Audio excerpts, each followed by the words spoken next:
"Why sing that lullaby?" the CEO asked. Then the janitress turned and whispered, "I sang it to you." The glass towers of downtown pierced the night sky like frozen screams, their windows glowing with the cold light of ambition and endless pursuit. On the 42nd floor of the Meridian Corporate Tower, Alexander Croft sits alone in his executive office, surrounded by the monuments of his success, awards gleaming under halogen lights, certificates of achievement mounted on mahogany walls, and photographs of handshakes with world leaders and business titans.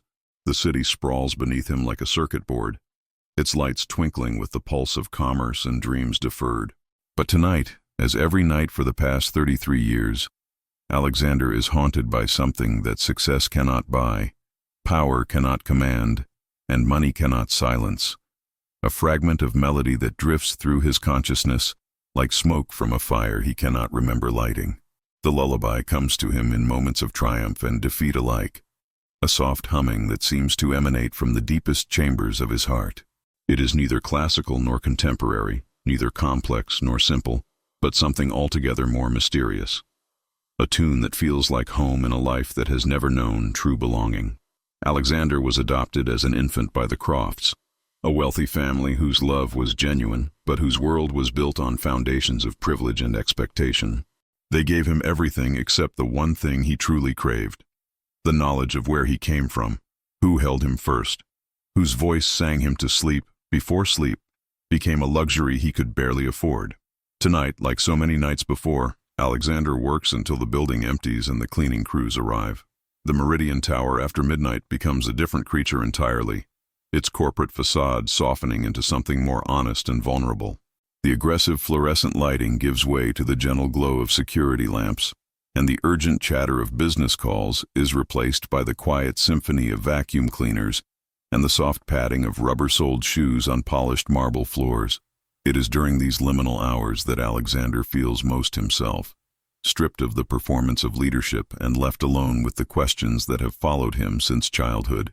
Maria Santos begins her shift at 11:30, just as she has for the past 7 years. She enters through the service entrance, her uniform pressed and her hair pulled back in a neat bun that frames a face marked by decades of hard work and harder choices. Maria carries with her the weight of untold stories: the teenage pregnancy that changed everything, the father who disappeared when responsibility became real, the family who turned their backs when she needed them most, and the impossible decision that tore her heart in half 33 years ago. The baby she held for 3 precious days before signing the papers that would give him a life she could never provide haunts every moment of her existence. His tiny face burned into her memory like a brand. The lullaby she created for him in those 3 stolen days has become her prayer, her penance, and her hope. She sings it softly as she works, the melody floating through empty corridors and abandoned conference rooms like a ghost seeking resolution. The song is simple but profound, born from a mother's love and shaped by a mother's grief. It speaks of protection and promise, of dreams deferred but not destroyed, of a love that transcends circumstance and endures beyond separation. Maria has never forgotten a single note, never changed a single word, because to alter the lullaby would be to abandon the last connection she has to the child she gave away. As Alexander reviews quarterly reports and strategic projections, his mind begins to wander down familiar paths of longing and loss. The numbers on his screen blur as the phantom melody begins its nightly visitation, starting as a whisper in the corners of his consciousness before growing into something he cannot ignore. He pushes back from his desk and walks to the floor-to-ceiling windows that offer a panoramic view of the city he has conquered but never truly belonged to. The reflection staring back at him is that of a successful man in his prime, but the eyes tell a different story. They hold the confusion of a lost child, the yearning of someone who has spent his entire life searching for something he cannot name. The headaches that have plagued Alexander since childhood begin their familiar assault, starting as a dull pressure behind his eyes before spreading through his skull like wildfire. His doctor has prescribed medications, suggested stress management techniques, recommended therapy, but nothing can quiet the storm that rages within him when the melody comes calling. He closes his eyes and lets the tune wash over him, trying to capture details that always slip away like water through his fingers. There are words, he knows, lyrics that dance just beyond his comprehension, but they remain as elusive as the face of the woman who first sang them. 42 floors below, Maria pushes her cleaning cart through the lobby, her movements efficient and practiced. She has learned to navigate the corporate world as an invisible presence, someone who maintains the pristine facade but is never truly seen by those who benefit from her labor. The security guards nod politely, the late-working executives barely acknowledge her existence, and the building itself seems to swallow her presence like a hungry beast. But Maria has found peace in this invisibility, using her ghostly status to observe the lives of others while protecting the secret that would destroy her if discovered.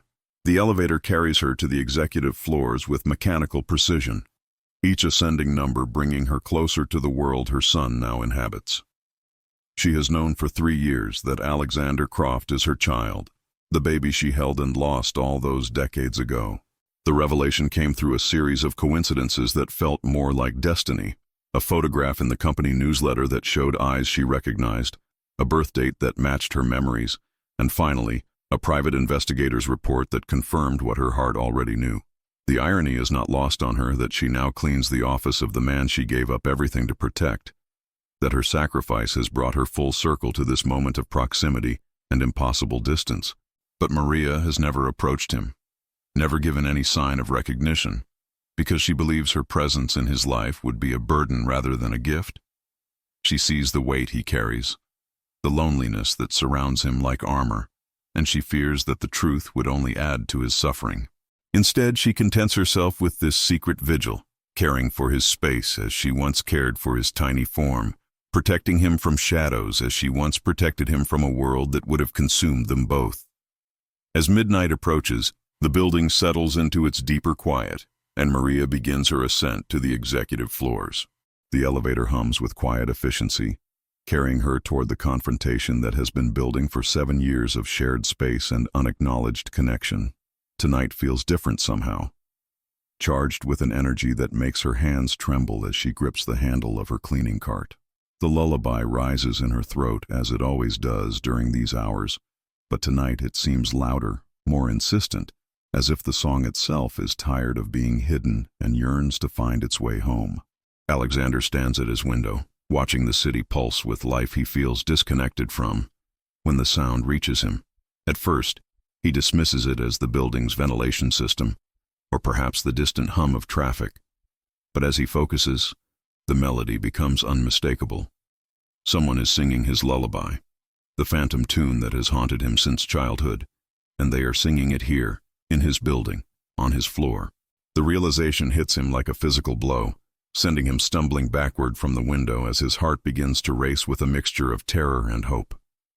The melody grows stronger as he moves toward his office door, each note crystal clear and devastatingly familiar. It is not a recording or a coincidence. Someone is singing the song that exists nowhere else in the world, except in the deepest recesses of his memory.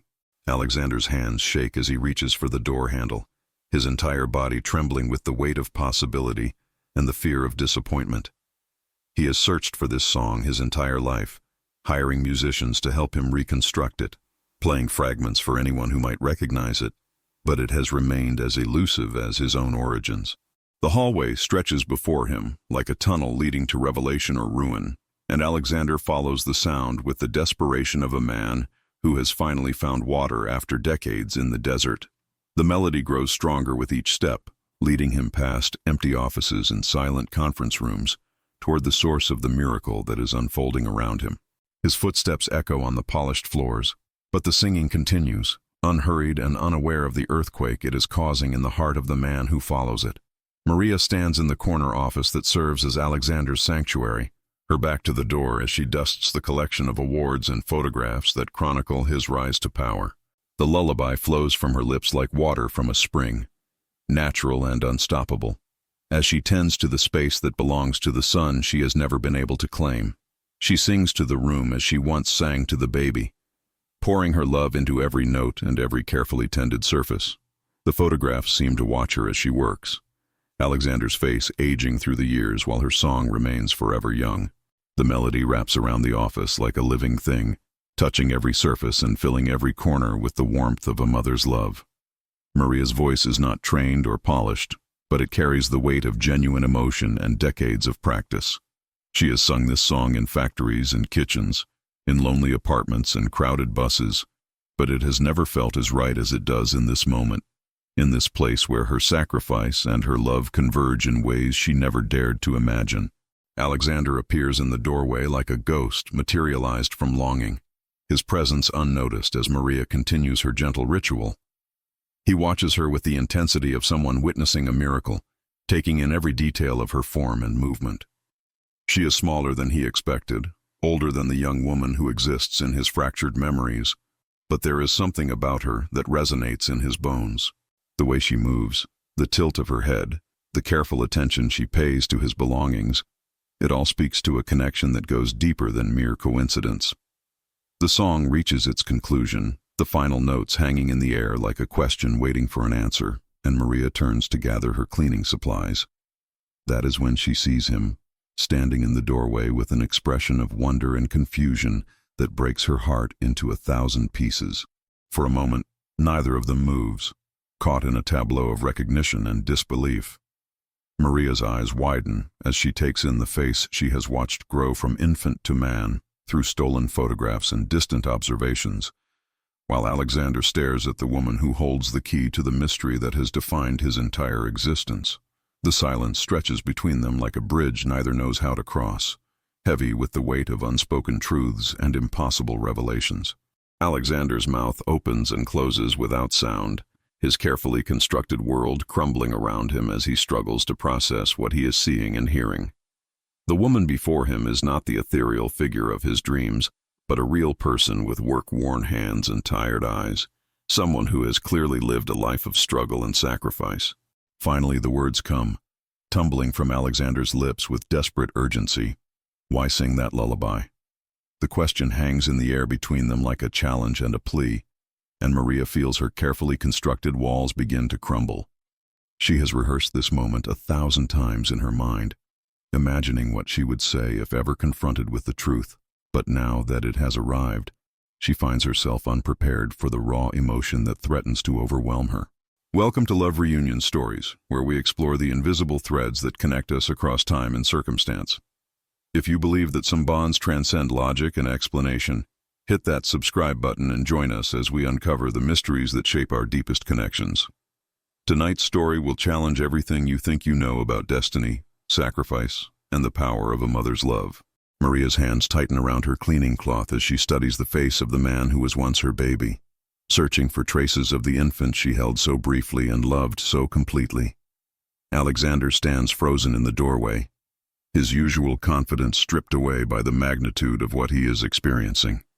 The lullaby has always been his anchor in storms of confusion and loneliness, but now it has led him to a moment that feels both like coming home and falling off the edge of the world. The fluorescent lights hum overhead like mechanical insects, casting harsh shadows that seem to emphasize the vast gulf between their worlds. Alexander in his tailored suit and Italian leather shoes, Maria in her uniform and sensible work boots. They represent opposing ends of the social spectrum, yet the melody that connects them transcends every barrier that society has constructed between them. The song is their common language, their shared secret, their mutual inheritance from a moment in time when love made a choice that would echo through the decades. Maria's voice, when she finally speaks, is barely above a whisper, but it carries the weight of 33 years of held breath. I shouldn't have been singing. I'm sorry, Mr. Croft. I'll finish quickly and get out of your way. She turns back to her work, trying to restore the comfortable distance that has protected them both from this inevitable confrontation, but Alexander steps into the room with the determination of someone who will not be denied the answers he has sought his entire life. No, he says, his voice stronger now, filled with an authority that comes not from his corporate position, but from a deeper source of power. That song. I know that song. I've known it my entire life, but I've never heard anyone else sing it. Never. How do you know it? The question hangs between them like a sword, sharp and unavoidable, and Maria feels her carefully constructed facade beginning to crack under the pressure of truth. She sets down her cleaning supplies with hands that tremble like autumn leaves, her mind racing through possibilities and consequences. For 7 years she has maintained her invisible presence in his world, content to love him from the shadows, and protect him from the complications that her revelation would bring. But now, faced with his direct question and the raw need in his eyes, she finds herself unable to retreat into the safety of anonymity. The office around them seems to shrink, becoming not a corporate sanctuary, but an intimate space where pretense has no place to hide. Alexander moves closer, his eyes never leaving her face, searching for clues in her features that might explain the impossible connection he feels. Maria tries to look away, but finds herself drawn to study the man her baby has become, marveling at the strength in his jaw, the intelligence in his eyes, the way he carries himself with confidence despite the vulnerability that currently radiates from him like heat. The song, Alexander continues, his voice growing more urgent. It's not from any music I've ever heard. It's not a traditional lullaby or a popular song. It's something else, something unique. How could you possibly know it unless... He stops, the implication of his words hitting him like a physical blow.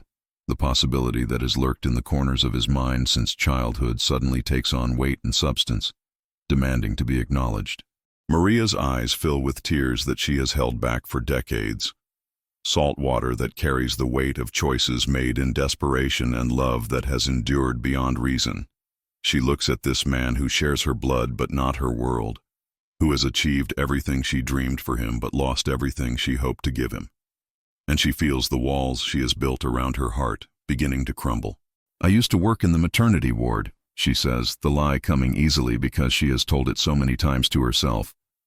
I heard the nurses singing it to the babies. It stuck with me. But even as the words leave her lips, she knows they sound hollow and unconvincing. Alexander's eyes narrow, not with suspicion but with the keen intelligence that has made him successful in a world where deception is currency, and truth is a luxury few can afford. No, he says simply, shaking his head with a certainty that surprises them both. That's not true. I can hear it in your voice when you sing it. It's not something you learned from someone else. It's something that belongs to you, something that came from you. The way you sing it, the way the melody flows, it's personal. It's intimate. He pauses, struggling to find words for something that exists beyond language. It's like a prayer. The observation pierces Maria's defenses like an arrow finding its mark, and she feels her composure beginning to slip away entirely. The song has indeed been her prayer, her daily communion with the child she gave away, her way of maintaining a connection that the legal system and social barriers had severed. Every note has been an act of love, every word a promise kept across impossible distance, every performance a mother's vigil that has lasted over 3 decades.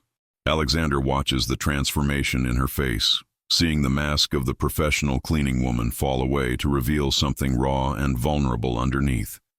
The woman before him is no longer just an employee of the building services company. She is someone carrying a burden of secrets that threatens to crush her under its weight.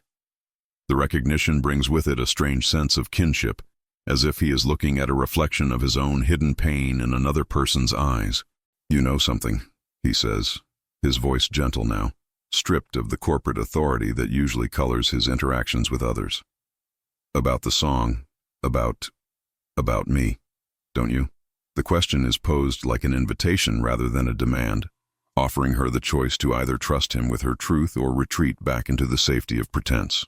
Maria feels the moment balanced on a knife's edge, aware that her next words will either heal an ancient wound or create new ones that may never stop bleeding. The building settles around them with creaks and sighs, as if the structure itself is holding its breath in anticipation of what comes next. The city continues its restless dance 42 floors below, unaware that in this small office, a drama of epic proportions is unfolding, with the quiet intensity of a whispered confession. Maria looks into Alexander's eyes and sees not the powerful CEO who commands respect and fear throughout the corporate world, but the lost child who has spent his entire life searching for something he could never name. What happens when the past refuses to stay buried? When a simple melody becomes the key to unlocking secrets that have been hidden for decades? If you're as captivated by this mystery as we are, hit that subscribe button and let us know in the comments. Do you believe that certain sounds, scents, or memories can guide us toward our destiny? Share your own stories of unexpected connections. We read every comment, and your experiences inspire our next episodes. The silence stretches between them like a chasm that decades of separation have carved, and Maria feels herself standing at the edge of a precipice that will either destroy them both or finally allow healing to begin. Alexander waits with the patience of someone who has learned that the most important truths cannot be rushed, that some revelations require time and trust to unfold properly. His eyes never leave her face, but there is no pressure in his gaze, only an invitation to honesty that feels safer than any sanctuary she has ever known. The song.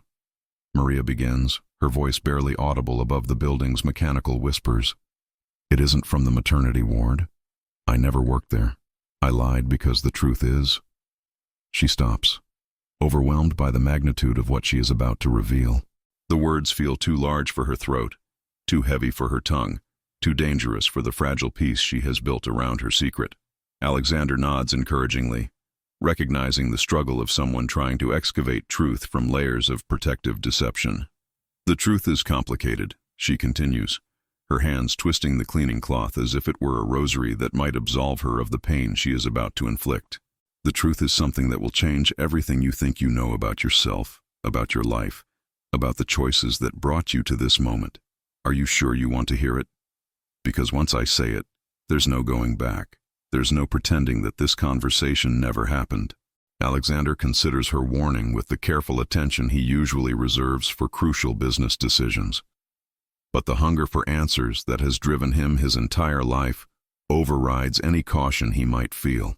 I've been searching for this song, for what it means, for where it comes from, since I was old enough to understand that not everyone carries phantom melodies in their hearts. Whatever the truth is, whatever it changes, I need to know. I've needed to know for 33 years. The number hangs in the air between them like a confession, and Maria's breath catches as she realizes he has just revealed his age without knowing the significance of that detail. 33 years. The exact amount of time that has passed since she held her newborn son for 3 precious days before signing the papers that would give him a life she could never provide. The cosmic cruelty of the coincidence nearly overwhelms her, but she forces herself to remain standing, to see this moment through to its inevitable conclusion. I wrote that song, she says, the words emerging like blood from a wound that has never properly healed. I wrote it for my baby boy, the son I gave up for adoption 33 years ago. I sang it to him every moment I was allowed to hold him, trying to pour a lifetime of love into 3 days that had to last forever. The melody came from somewhere deep inside me, from a place I didn't know existed until I became a mother. It was my gift to him, my promise that even though I couldn't keep him, I would never forget him, never stop loving him, never stop hoping that somehow, someday, he would find his way back to me. The revelation hits Alexander like a physical force, sending him stumbling backward until he finds support against his desk. The room seems to tilt and shift around him as his mind struggles to process the impossible truth that Maria has just unveiled. The woman standing before him, the cleaning lady he has passed in hallways for years without truly seeing, is claiming to be the mother he has searched for his entire life. The possibility is too enormous to grasp, too perfect to believe, too devastating to dismiss. No, he whispers, the word emerging as both denial and desperate hope. That's not. You can't be. I was adopted by the Crofts when I was 3 days old.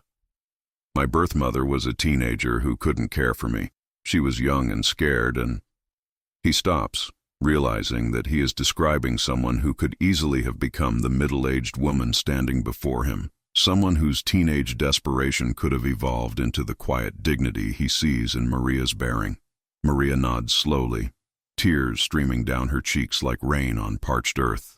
I was 17 years old, pregnant and alone, with a family that disowned me and a boyfriend who disappeared the moment responsibility became real. The social worker told me that keeping you would ruin both our lives, that I was too young and too poor to give you what you deserved. She showed me pictures of the couple who wanted to adopt you. Successful, educated, financially stable. They could give you everything I couldn't. A beautiful home, the best schools, opportunities I couldn't even imagine. So I signed the papers and told myself I was doing it for love, that the greatest gift I could give you was a chance at a better life. The words pour from her like water breaking through a dam, carrying with them 33 years of suppressed grief and carefully maintained hope. Alexander listens with the intensity of someone receiving a revelation that redefines reality itself, his mind racing to reconcile the successful man he has become with the desperate choice a teenage girl made decades ago. The lullaby that has haunted him suddenly makes perfect sense, revealing itself as the musical manifestation of a mother's love that has transcended time and circumstance to find its way home. "I used to imagine what you looked like as you grew up," Maria continues, her voice gaining strength as the truth finally finds its voice. "I would see children in the park or the grocery store and wonder if you were tall like your father, or if you had inherited my stubborn streak. I followed your adoptive family in the newspapers when they would appear at charity events or business functions, hoping to catch a glimpse of the man you were becoming. When I saw the first photograph of you in the company newsletter 3 years ago, I knew immediately. You have your father's eyes, but you have my hands, my chin, the way I hold my head when I'm thinking." Alexander looks down at his hands as if seeing them for the first time, then raises his eyes to study Maria's face with new understanding. The features that seemed merely familiar now reveal themselves as reflections of his own, genetic echoes that have been hidden in plain sight. The shape of her eyes, the curve of her smile, the way she stands with one hip slightly higher than the other. They are all elements of his own physical vocabulary, pieces of himself that he has carried without knowing their origin. 3 years, he says, his voice thick with emotion. "You've known for 3 years and you never said anything. You've been cleaning my office, taking care of my space, and I never knew." The implications hit him like successive waves, each one carrying new understanding of the quiet devotion that has surrounded him without his awareness. Maria has been caring for him from a distance, maintaining a mother's vigil while respecting the boundaries that adoption and social circumstance had created between them. "What right did I have to disrupt your life?" Maria asks, her voice breaking with the weight of choices made and unmade. "You were successful, accomplished, surrounded by people who loved and respected you. I was just the cleaning lady, someone who emptied your trash and dusted your awards. I convinced myself that my presence in your life would be a burden rather than a gift, that the truth would only complicate the happiness you had found without me." The distance between them seems to shrink and expand simultaneously, as if the very air is struggling to accommodate the magnitude of their connection. Alexander moves closer, drawn by an instinct that predates consciousness, while Maria remains frozen in place, afraid that any movement might shatter the fragile moment they have created together. The office around them has become a sanctuary where truth can exist without the filters and pretenses that govern the outside world. "But you kept singing the lullaby," Alexander observes, his voice soft with wonder. "Every night you came here and sang to me the way you did when I was 3 days old. Even though I couldn't hear you, even though I didn't know you were there, you never stopped." The realization brings with it a profound sense of completion, as if a puzzle that has defined his entire existence has finally revealed its missing piece. Maria nods, unable to speak as the full weight of her secret devotion is finally acknowledged.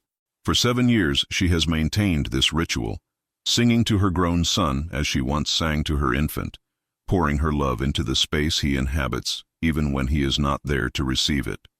The lullaby has been her prayer, her penance, and her promise, a daily affirmation of a bond that legal documents could sever but love could never truly break. "I told myself it was enough," she whispers, her voice barely audible above the building's mechanical symphony. "I told myself that being near you, taking care of your space, keeping you safe in the only way I could. I told myself it was enough, but it wasn't. Every day I wanted to tell you, to explain, to ask for your forgiveness for the choice I made. Every day I wanted to hold you again, to see if you would remember the sound of my heartbeat, to know if any part of you still recognized me as your mother." The word mother hangs between them like a bridge neither has dared to cross, heavy with implications and possibilities that seem too fragile to survive examination. Alexander feels something shift inside his chest, a recognition that goes deeper than conscious thought, as if every cell in his body is suddenly remembering where it came from. The woman before him is no longer just Maria, the cleaning lady. She is the source of half his genetic code, the keeper of his origin story, the answer to every question about identity and belonging that has ever plagued him.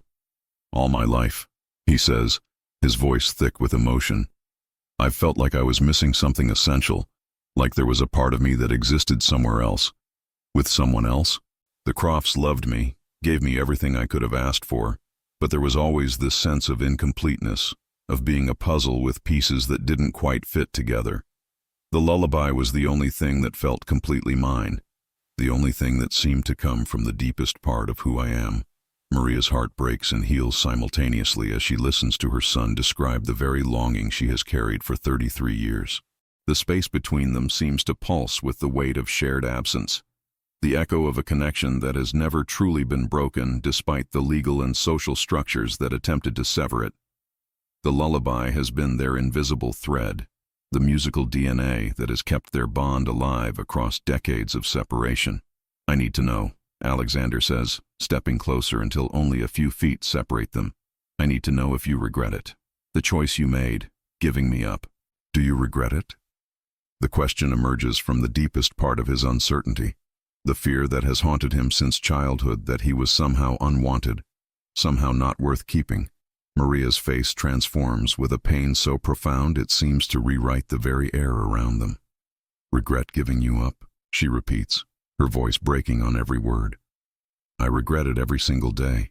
I regret it every time I see a mother holding her child, every time I hear a baby cry, every time I sing that lullaby to an empty room. But I don't regret that you got to live the life you deserved. I don't regret that you became the man you are today. I don't regret that my sacrifice gave you opportunities I could never have provided. The choice broke my heart, but it gave you wings, and that has to be enough. This is the moment that changes everything. When 33 years of separation collide with the undeniable truth of a mother's eternal love.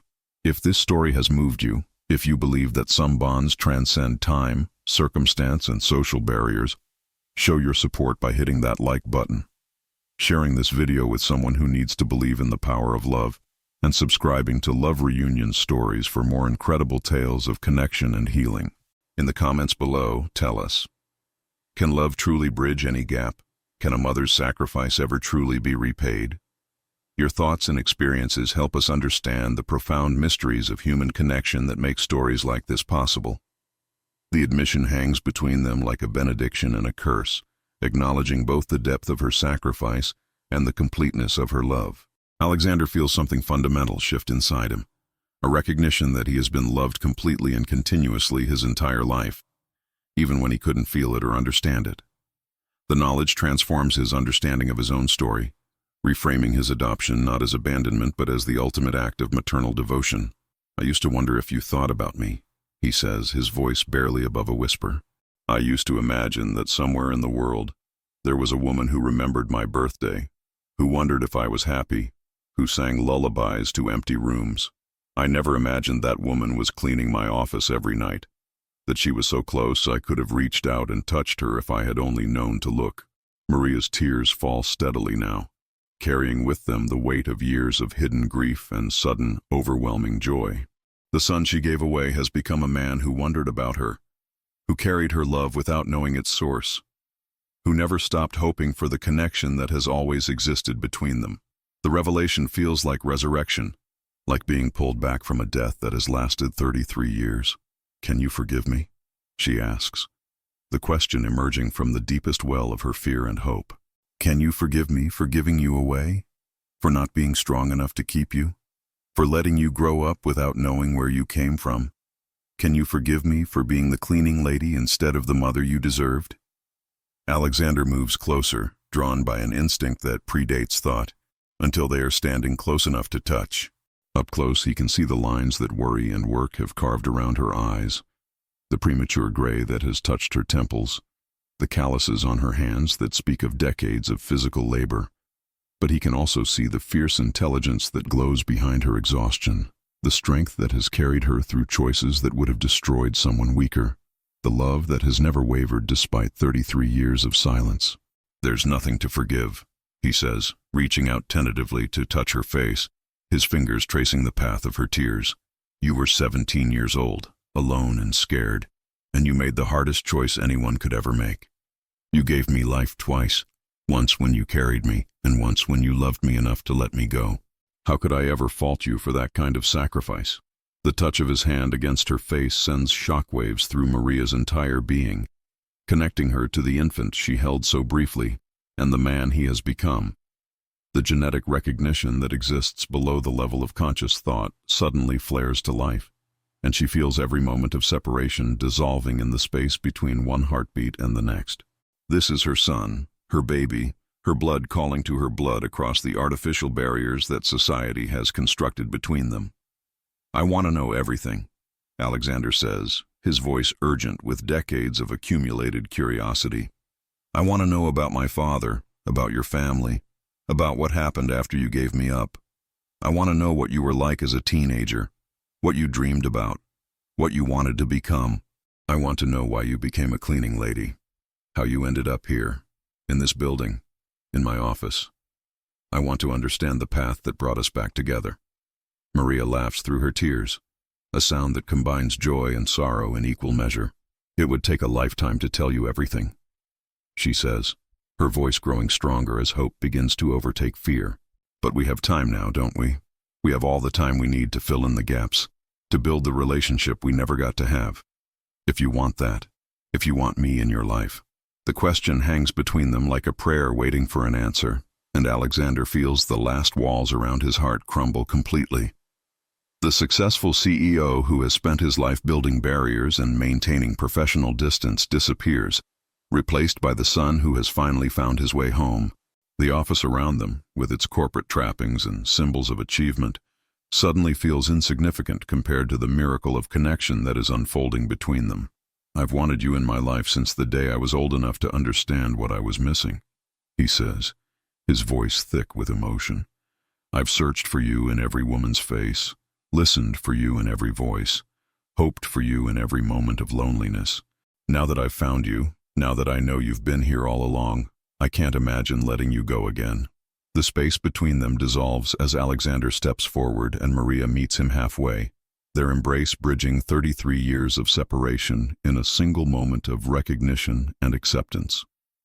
She is smaller than he expected, more fragile, but there is strength in her arms that speaks of battles fought and won, of love that has endured beyond reason and hope.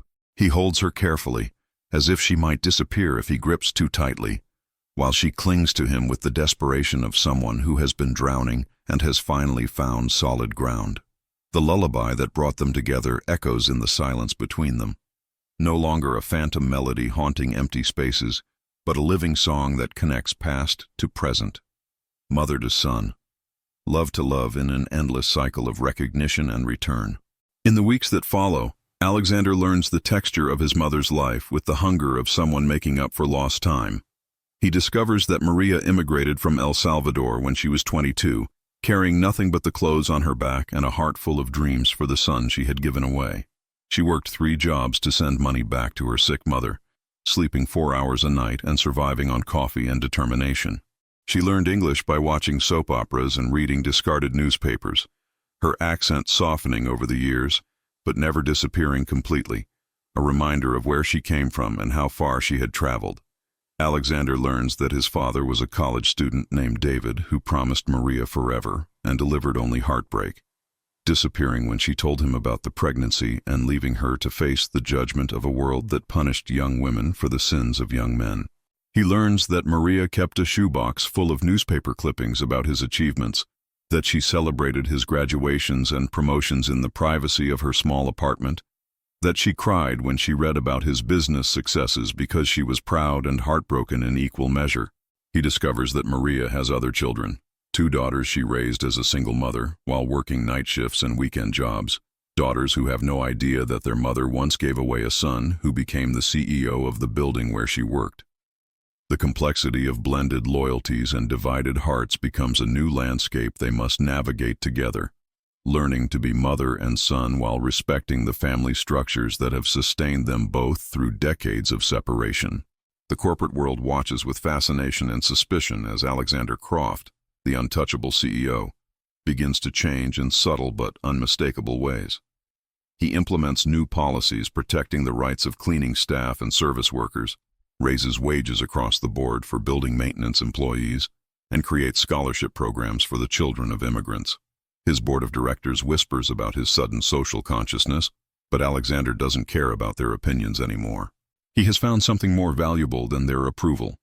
He has found the missing piece of himself. Maria continues to work as a cleaning woman, but now she enters the executive floors with her head held high, no longer invisible, but acknowledged as the mother of the man whose space she tends. The other cleaning staff notice the change in her bearing, the way she moves through the building with quiet dignity instead of apologetic invisibility. Some resent her new status, viewing it as favoritism or special treatment, but most recognize the profound transformation that has occurred and respect the journey that brought her to this moment. The building itself seems different now, charged with the energy of secrets revealed and bonds restored. The empty hallways that once echoed with loneliness now pulse with the rhythm of a family learning to know itself.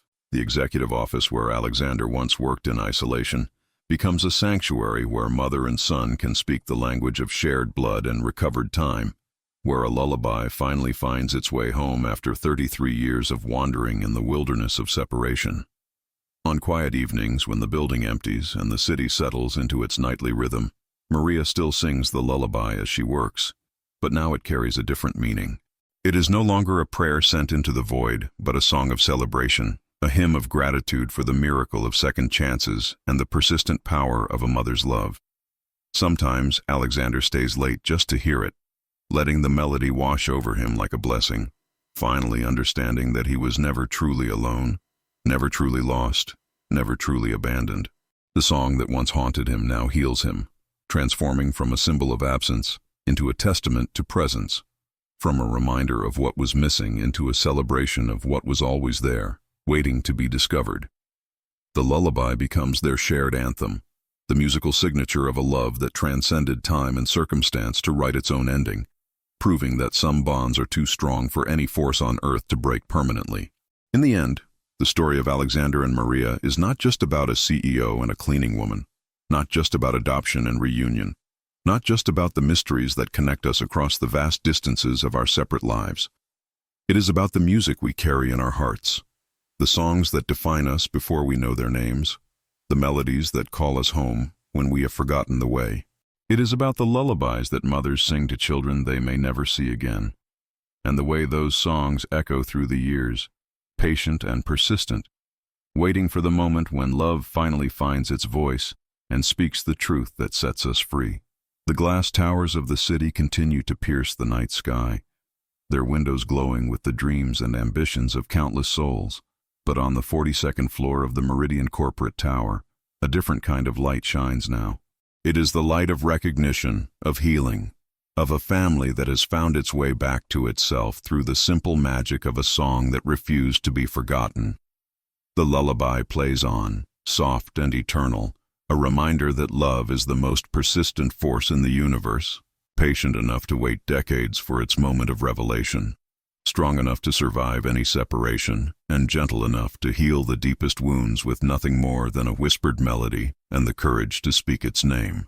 And in the quiet hours when the building sleeps and the city dreams, Maria still sings to her son, her voice carrying across the years like a bridge between who they were and who they have become, proving that some songs are too powerful to be silenced by time, too precious to be lost to circumstance, and too true to be denied their ultimate expression. The lullaby that began in love continues in love, world without end, forever and always, the eternal song of a mother's heart finally finding its way home.